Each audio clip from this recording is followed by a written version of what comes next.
John Cena just completely shifted the direction of his farewell tour and his character, so we'll see what's that about. We'll also check out some notes on Alexa Bliss and much more, starting things off with John Cena and that conversation that's surrounding that entire situation right now. John Cena laid out his plan for his final active year in the ring back during the January 6th edition of Raw. He said that he did have some interest in winning his 17th world title and how he wanted to use the Rumble as a way to earn that title opportunity. So fast forward to the Rumble, and John Cena is in reaching distance of that goal. He makes it down to the final two, along with Jey. After an intense few minutes of back and forth and near eliminations, Jey finally knocks John Cena off the apron and onto the floor for the full elimination.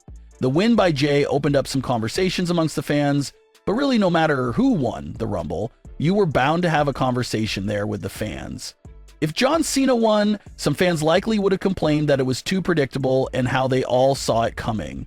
But now that Jey won, some fans are now saying that John Cena should have won, so it's very hard to please everyone, so a lot of fans were going to be angry either way there. But we get to the press conference and we saw a whole new side of John Cena there, immediately fresh off that last-second Royal Rumble loss.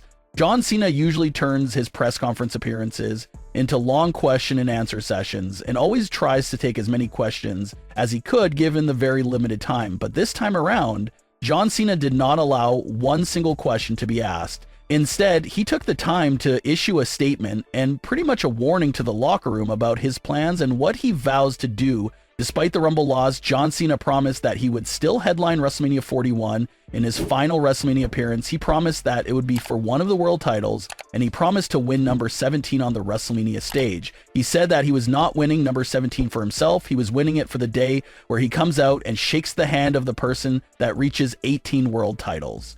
John Cena declared for the Elimination Chamber match and made it clear that he didn't care what anyone had to say. Usually he likes to earn his opportunities, but he made it clear that he wanted to flex some power here to insert himself into this match without qualifying for the chamber and without even talking it over with executives beforehand. He just went up to that panel and inserted himself into that match and mentioned how he felt like he earned the right to do that at this point of his career. He also noted that he's going to go back to filming some projects, but welcomed his Elimination Chamber opponents to slander his name because he is going to show up and outlast them all during that match.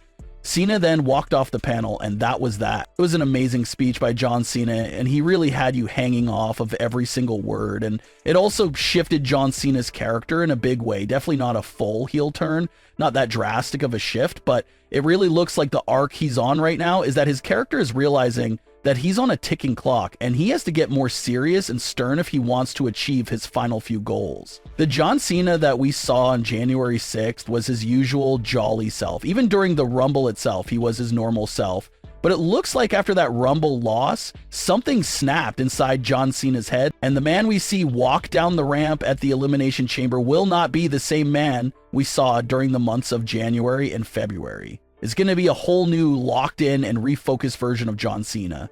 He's going to turn back the hands of Father Time and try to bring out his prime self for the Elimination Chamber match. There's no more jokes, no more smiles. John Cena promises to win the chamber and win the world title, and he's going to be extremely serious going forward. It's a very nice arc for John Cena to go on. That's why in Cena's case, it feels like he needed to lose the Royal Rumble match. If Cena won the Royal Rumble, there's no struggle, there's no journey, there's no story. He just instantly gets his world title main event at WrestleMania 41. So he can just kick his feet up until April rolls around. But by John Cena losing the Royal Rumble, his character develops more. There's a struggle. He's scratching and clawing to desperately get to WrestleMania. There's more depth in that story versus him just winning the Royal Rumble. Cena really has to really work for it now after already blowing the first big opportunity at Royal Rumble. That's why Cena losing the Rumble was the right move. It deepens this chase to world title number 17, adds intensity to the story, and is taking the audience along for the ride. So for the fans flipping out about John Cena losing the Royal Rumble, you can relax, everything is going to be okay. It's still pretty early on in the road to WrestleMania, but if certain pieces fall in a certain way, there's a chance John Cena still headlines WrestleMania 41. All that would have to happen is Jey would need to select Gunther to be his WrestleMania opponent.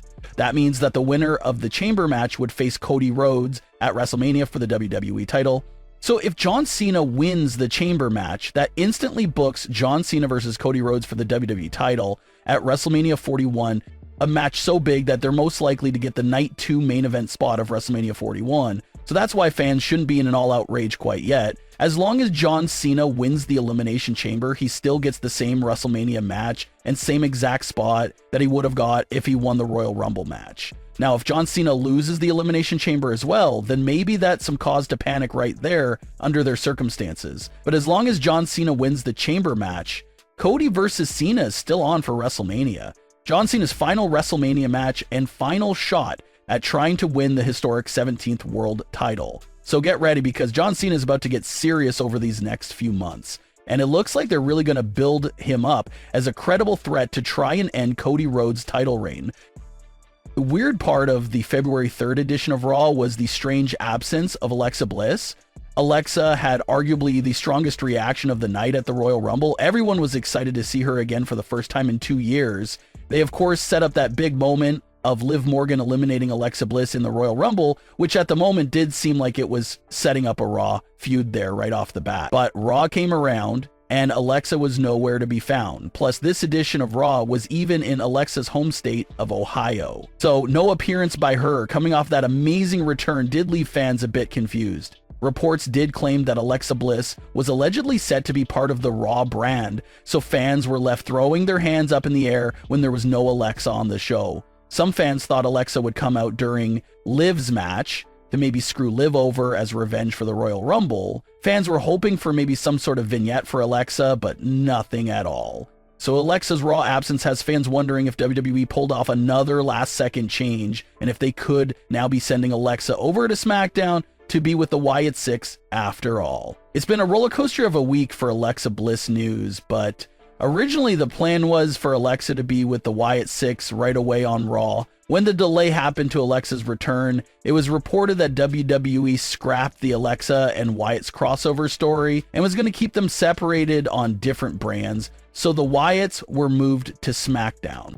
But Alexa's sudden absence and no mention of her at all on the Raw after Royal Rumble, that has fans wondering if Alexa is back on the blue brand after all. So there's lots of confusion there right now for which brand Alexa is signed to. If Alexa doesn't appear on this week's SmackDown, then hopefully she'll appear on next week's Raw in some way, in some fashion, even if it's small vignettes. Just any piece of Alexa content coming off of the Royal Rumble return would be pretty nice.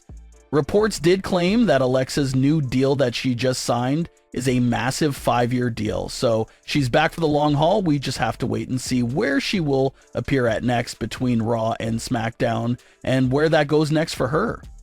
But what are your thoughts on today's stories? Leave your comments below. Don't forget to subscribe with all notifications on, and leave a like if you enjoyed. Thanks for watching, guys.